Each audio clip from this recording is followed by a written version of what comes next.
क्या है आध्यात्म? दर्शन, चिंतन धारा, विद्या या संस्कृति की परंपरागत विरासत। आध्यात्म दर्शन यानी जीवन का शाश्वत सत्य। मानव जीवन से जुड़े शाश्वत सत्यों को जानिए और समझिए उपासक डॉक्टर सोहन राज तातेड़ से हमारे खास कार्यक्रम आत्मविज्ञान में। आत्मविज्ञान यानी सही दृष्टि, सही सोच। भाइयों और बहनों, मातृशक्ति को नमन। चैनल 24+ न्यूज के स्टूडियो में आपका हार्दिक स्वागत है, अभिनंदन है, सत्कार है। आत्मविज्ञान सही दृष्टि सही सोच कार्यक्रम प्रतिदिन आपको दिखाया जा रहा है। उसके अंदर आपको अपने जीवन के रहस्यों, मैं कौन हूं, मेरा अस्तित्व क्या है, मैं कहां से आया हूं, मुझे कहां जाना है, मेरे जीवन का क्या उत्थान करना है और मानव जीवन को कैसे सफल बनाना है, इसके बारे में सूत्र बताए जाते हैं, प्रयोग कराए जाते हैं और आपको कई चीजों का साक्षात्कार कराया जाता है। इसीलिए और इसके साथ साथ इस हमारे इस कार्यक्रम प्रतिदिन हम नए नए विषयों के साथ में प्रवेश होते हैं। तो आज हमारा विषय जो है वो सही दृष्टि सही सोच। भाई और बहनों, दो शब्द आ रहे हैं, सही दृष्टि और सही सोच। सही दृष्टि का मतलब होता है राइट विजन, सही सोच का अर्थ होता है राइट थिंकिंग। सबसे पहले हम इन दोनों शब्दों की व्याख्या करेंगे कि सही दृष्टि राइट विजन का क्या अर्थ होता है कि हमारी जो बिलीफ है, हमारी जो धारणा है वो सही होनी चाहिए। वास्तव के अंदर सनातन सत्य क्या है, वास्तव के अंदर सत्य क्या है, उस चीज को जानना। उदाहरण के तौर पर मान लीजिए हमें जोधपुर से दिल्ली की ओर जाना है, तो जोधपुर से दिल्ली जाने वाली ट्रेन में बैठना पड़ेगा। अगर हमने जोधपुर से बॉम्बे जाने वाली ट्रेन के अंदर बैठ गए तो हमारा दृष्टिकोण अलग हो जाएगा और हम दिल्ली जाने की बनिस्बत बॉम्बे चले जाएंगे। तो ये हमारा जो है दृष्टिकोण गलत हो गया।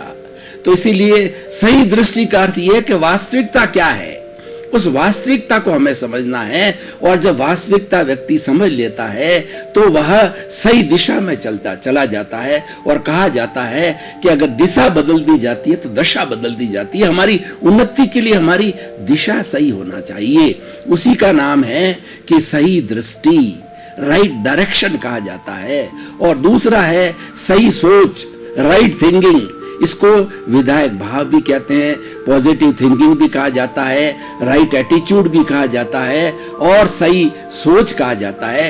हमारी थिंकिंग है वह सही होनी चाहिए। अगर हम रॉन्ग बिलीफ के साथ में रॉन्ग थिंकिंग करेंगे तो हमारा सारा रिजल्ट गलत आ जाएगा और पूरा जन्म हमारा जो है फालतू चला जाएगा। तो आज हम इस कार्यक्रम के अंदर सही दृष्टि सही सोच जो है कार्यक्रम के अंदर आपको बताना चाहेंगे कि सही दृष्टि क्या है और सही सोच क्या है।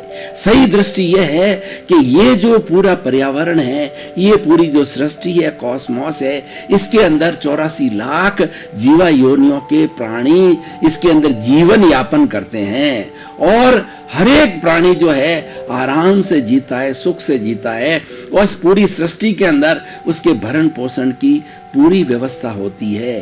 तो सही दृष्टि के अंदर यह है, हमको ये सोचना पड़ेगा कि आखिर मेरा अस्तित्व क्या है। ये सही दृष्टि अस्तित्व सोचना पड़ेगा। ये संसार जो है दो तत्वों से बना हुआ है। पूरा कॉस्मॉस, पूरी सृष्टि, पूरी पृथ्वी, पूरा पर्यावरण जो है, दो तत्व कौन कौन से हैं? एक जीव और एक अजीव। इन दो तत्वों को समझना बहुत जरूरी है, तभी हमारी दृष्टि सही होगी, हमारी सोच सही होगी। तो सबसे पहले हम चेतन तत्व को समझें। चेतन तत्व वह होता है जो सुख दुख की अनुभूति करता है और जिसको कष्ट होता है, जिसको दुख होता है और वो आदर अनादर, प्रतिकूल अनुकूल सभी परिस्थितियों को सहन करता है। और दूसरा जड़ पदार्थ होता है जिसको अचेतन भी कहा जाता है। जड़ पदार्थ के अंदर सारा पुद्गल आता है, ये मैटर आता है, ये सब्सटेंसेस आते हैं। उसको कोई सुख दुख की अनुभूति नहीं होती है, उसमें वर्ण गंध रस होता है और वो गलन मिलन धर्मा होते हैं। एक परमाणु दूसरे परमाणु से जुड़ता है, द्विपरमाणु हो जाता है, कई परमाणु जुड़ करके अणु बनते हैं, अणु बन करके ये सारी सृष्टि बनती है। इस सृष्टि को हम जो देख रहे हैं, बड़े बड़े भवन है, अट्टालिकाएं हैं और बड़ा बड़ा निर्माण है, बड़े बड़े शहर है और ये सारा जितनी भी हमारी प्रवृत्तियां लौकिक जगत की जो हो रही है वह सब जो है पुद्गल पदार्थ से बनी हुई है। तो जड़ और चेतन को समझना बहुत ही जरूरी है। तो इसीलिए अगर हम चेतन तत्व को समझेंगे तो चेतन तत्व को दुख होता है, हम चेतन तत्व को दुख नहीं देंगे। हर प्राणी जीना चाहता है, मरना कोई नहीं चाहता है, और इस सृष्टि का हर प्राणी सुख चाहता है, दुख कोई नहीं चाहता है। और इस सब इन प्राणियों का जो निर्माण होता है, इन प्राणियों को जो शरीर मिलता है वो अपने अपने कर्मों के अनुसार मिलता है, और उसका जीवन यापन जो है इस सृष्टि में होता है और वो कर्मों के अधीन होता है। ये भी बात समझने की जरूरी है। और कर्म सिद्धांत को हम अलग से समझेंगे कि बहुत बड़ा सिद्धांत है। अभी तो हम सही दृष्टि की बात कर रहे हैं कि हमें सही दृष्टि मिल जानी चाहिए कि मैं चेतन तत्व हूं, और मेरे जिसका हम उपयोग कर रहा है, किया जा रहा है, जिसको खाने में, पीने में, पहनने में, रहने में, जाने में, वो सारा जो है जड़ पदार्थ का हम उपयोग करते हैं, जिसको हम साधन कहते हैं। और हमारा साध्य है चेतन तत्व है। चेतन तत्व प्रमुख होता है, और चेतन तत्व की मौजूदगी में ही ये सारा जड़ पदार्थ कार्य करता है। अगर मनुष्य के अंदर चेतन तत्व, आत्म तत्व न हो तो इस शरीर का कोई अस्तित्व नहीं है। इसीलिए इस जड़ और जो चेतन के जो है को भेद को समझना बहुत जरूरी है, तभी हिंसा अहिंसा की बात चलेगी। हमें अहिंसा किसकी करनी है? अहिंसा में चेतन पदार्थ की करनी है कि चेतन पदार्थ को कष्ट नहीं होना चाहिए, प्राणी मात्र को दुख नहीं दिया जाना चाहिए। ये किसको दुख नहीं देना है?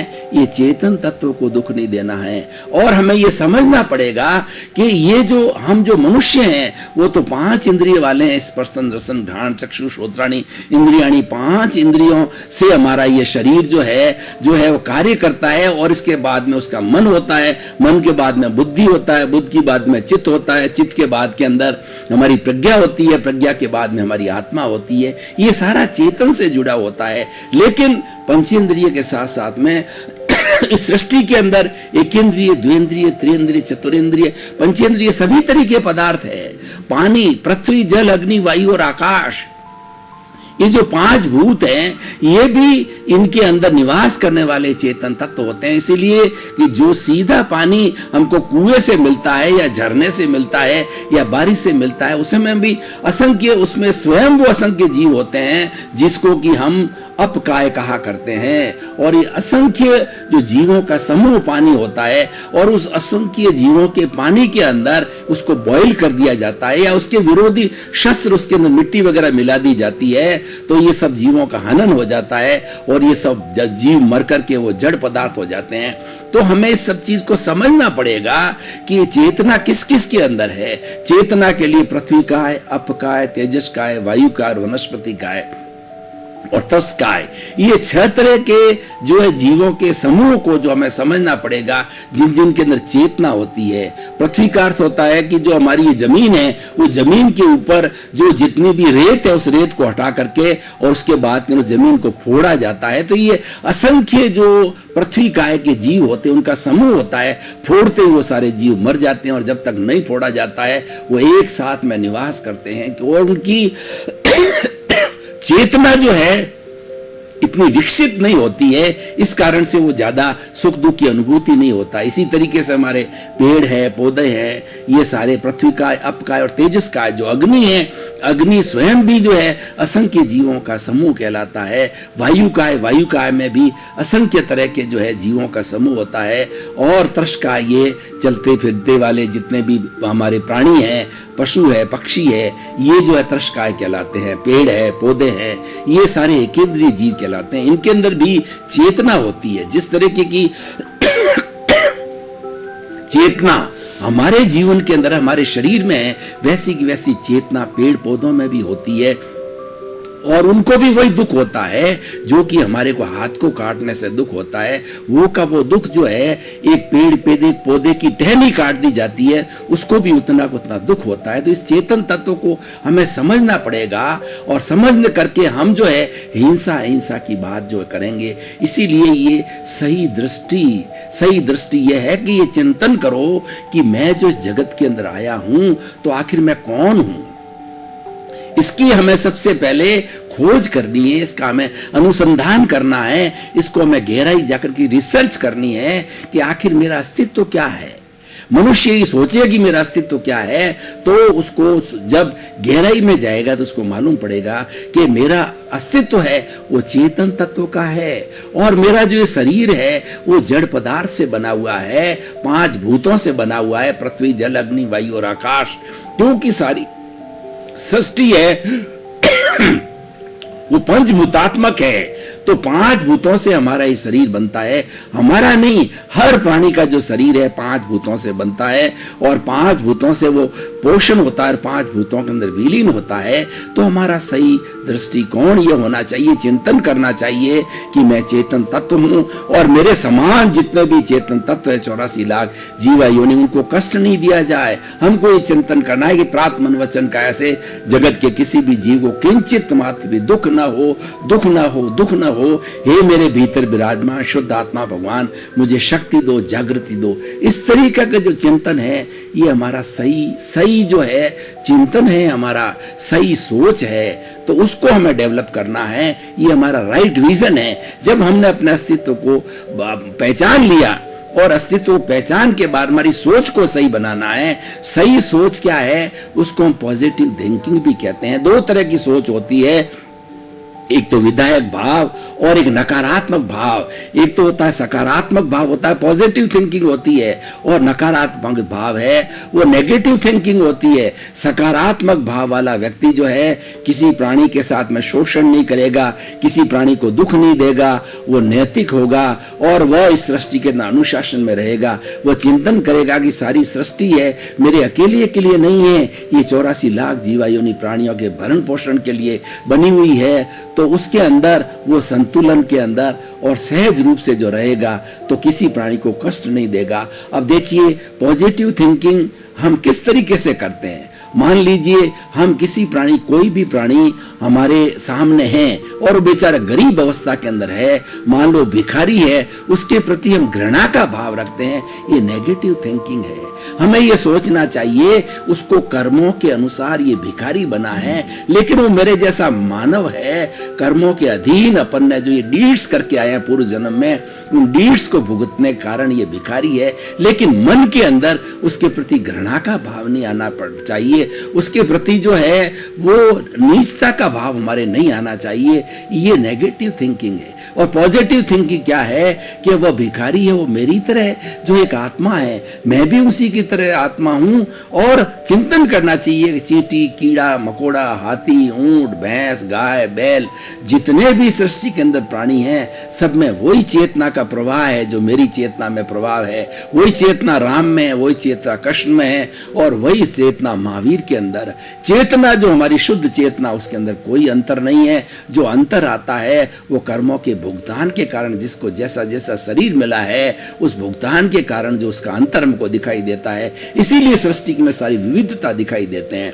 जितने चेतन प्राणी हैं 84 लाख जीवा योनि के, सब में विविधता का कारण है। अपने अपने किए हुए कर्म हैं और कर्मों के भोग के लिए है। और व्यक्ति को जो मन वचन काया रूपी जो शरीर मिलता है वो पूर्व जन्म के कर्मों के भुगतान के लिए मिलता है। जब पूरा भुगतान समाप्त हो जाता है, ये शरीर जो है राम नाम सत हो जाता है और ये शरीर चला जाता है, डेड बॉडी हो जाता है। लेकिन चेतन तत्व अजर है, अमर है, अविनाशी है। हम हर क्षण जो है वो विधायक भाव रखें हैं। मान लीजिए कि हमें बीमारी आ गई है, तो हमें ये चिंतन करना चाहिए कि मेरा शरीर है और मैंने कुछ इस तरीके से कर्म बीज डाले हुए हैं कि वो आज कर्म फल बन करके आए हैं, और कल कर्म फल के अनुरूप मुझे बीमारी मिली है। लेकिन बीमारी छोटी है, वो सहन मुझे करना है, क्योंकि मेरा ही किया हुआ मेरे को ही प्राप्त हुआ है।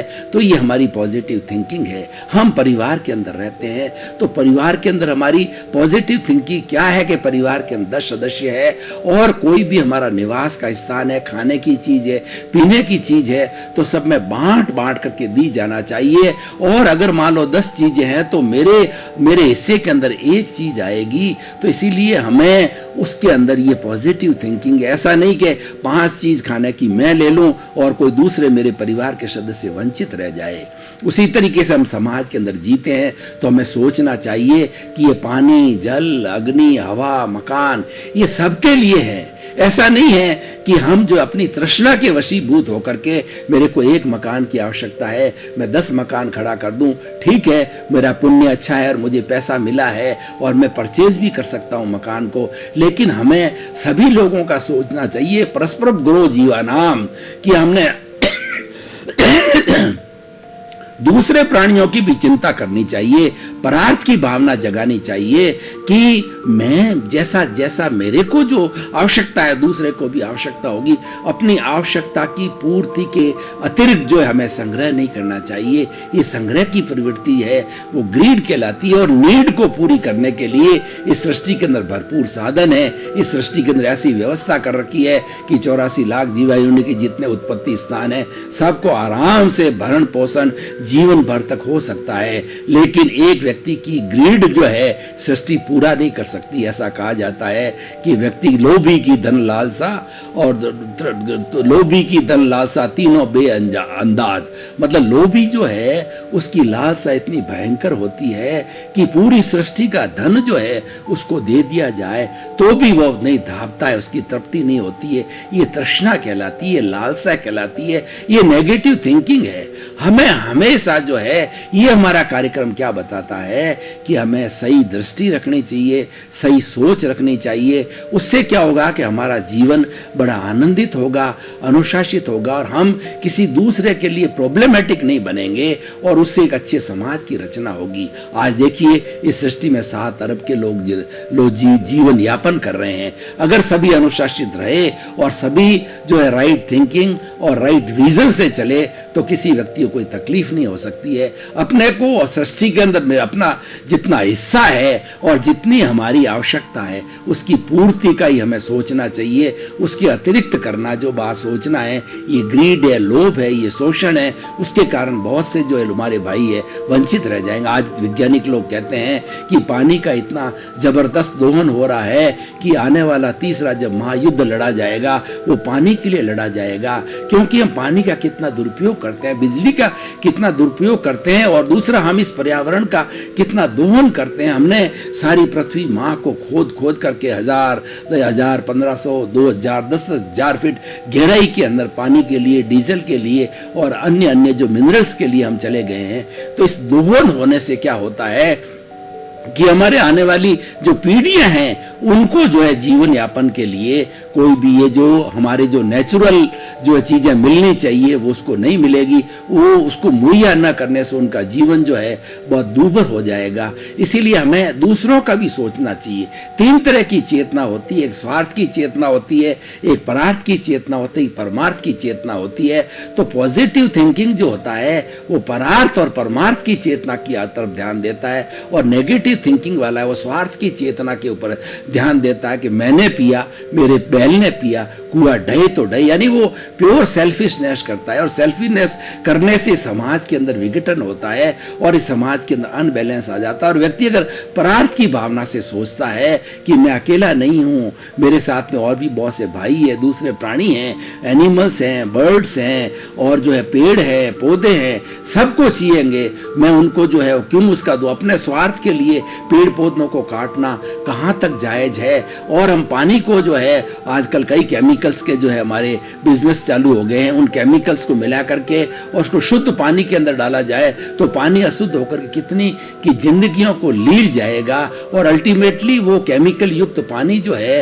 वो हमारा सारा जो है जमीन के अंदर जाएगा, वो जाकर के कुओं के अंदर रिचार्ज होकर के और हमें एक पॉल्यूटेड वाटर मिलेगा। उसी तरीके से हम अपनी लोभ के लिए फैक्ट्रियों के ऊपर फैक्ट्रियां खड़ी करते जाएं, गाड़ियों के ऊपर गाड़ियां लेते जाएं और वो कार्बन डाइऑक्साइड जितनी छोड़ेगी, धुआं छोड़ेगी, तो अल्टीमेटली वो सारा पर्यावरण के अंदर होता है। इस पर्यावरण के अंदर होने कारण आज सारा पर्यावरण दूषित हो गया है और पर्यावरण से दूषित होने के कारण जो हमारी ओजोन छतरी है, जो कि सूर्य की पराबैंगनी किरणें जो सूर्य से आती है उसका प्रोटेक्शन करती है, लेकिन ऐसा बताया जाता है कि ओजोन छतरी में छेद हो गया है तो पराबैंगनी किरणें जो आज जो है हमारी सृष्टि के अंदर आने लग गई है, पर्यावरण में आने होने लगी है, इसलिए इतनी गर्मी पड़ती है, लूले हो रहे हैं, लोग लंगड़े हो रहे हैं, अंधे हो रहे हैं। उसका कारण ये है कि उतनी गर्मी को सहन नहीं पड़ता और बड़ी विषाणु है, वो विषाणु प्रकृति है। सब कौन कर रहा है? ये इंसान कर रहा है। तो आज का हमारा जो सही दृष्टि, सही सोच का कार्यक्रम जो है, इंसान को जागृत करने के लिए, इंसान को जागृत करने के लिए आराम से जियो, आप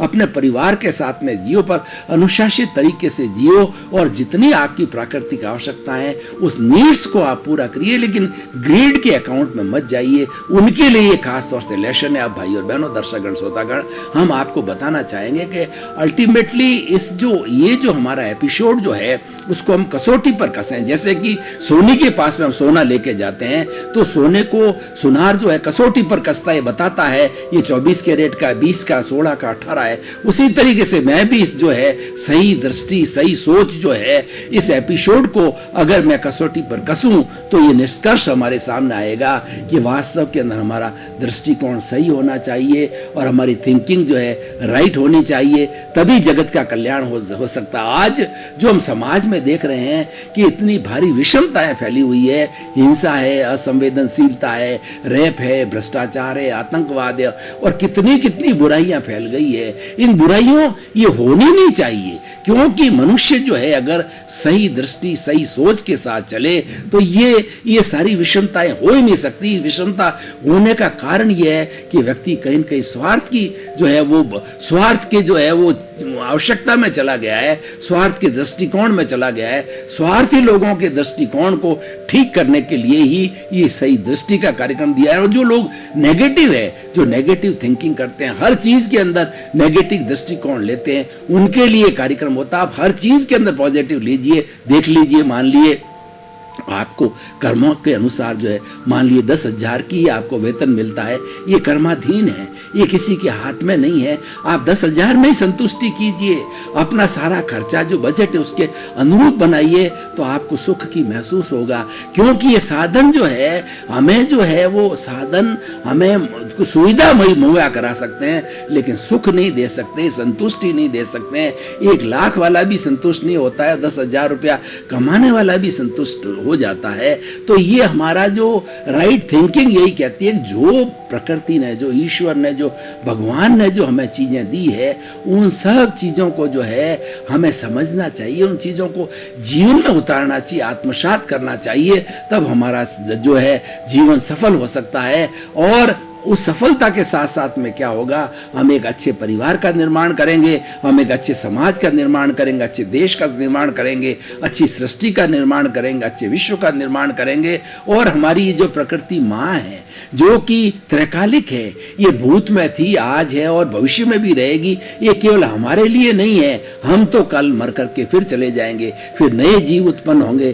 तो ये सर्कुलेशन चलता रहता है, हर एक के लिए है, हर एक के लिए। ये सृष्टि जो कॉमन है, इसका हम जो दोहन न करें, इसको अनावश्यक रूप से जो है इसको हम काट छांट नहीं करें, क्योंकि वो हमें काट छांट करने का हमारा अधिकार नहीं है। वो तो एक माँ है जो कि हमारा भरण पोषण करती है, हमारा नहीं। 84 लाख जीवा योनियों का भरण पोषण बड़ा आनंद से करती। उस माँ को हम कष्ट देते हैं, उस माँ को हम गंदा करते हैं और उसका जो बैलेंस है उस बैलेंस को बिगाड़ते हैं। चाहे पेड़ के रूप में हो, चाहे पौधे के रूप में हो, चाहे पृथ्वी के रूप के अंदर हो, चाहे हमारी जंगली जो है जातियां हो, हमारी जो जो वाइल्ड एनिमल्स हैं, तो सारी चीजें जो पर्यावरण के साथ जो है, पानी है और चट्टाने हैं हमारी और हिम है और जितनी भी चीजें प्राकृतिक, उस प्रकृति के अंदर हम कोई भी डिस्टर्बेंसेस पैदा करते हैं तो ये प्रकृति के साथ कुठाराघात है, ये प्रकृति को विनष्ट करने कारण है। और आज प्रकृति विनष्ट हो रही है क्योंकि मनुष्य जो है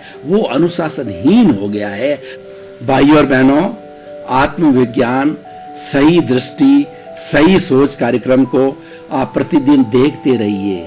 इस कार्यक्रम में आपको जीवन निर्माण के सारे सूत्र मिलेंगे कि किस तरीके से मानव जीवन जो है सार्थक हो सकता है, मानव सुखी हो सकता है, अपने परिवार को सुखी कर सकता है और वह अनुशासित होकर के सारा जीवन आनंदमय, सुखमय हो सकता है और लोगों को भी वो सुखमय बना सकता है। इसीलिए इस कार्यक्रम आप प्रतिदिन देखेंगे तो प्रतिदिन नए नए सूत्र, नई नई परिभाषाएं, नई नई बातें आपको बताई जाएगी।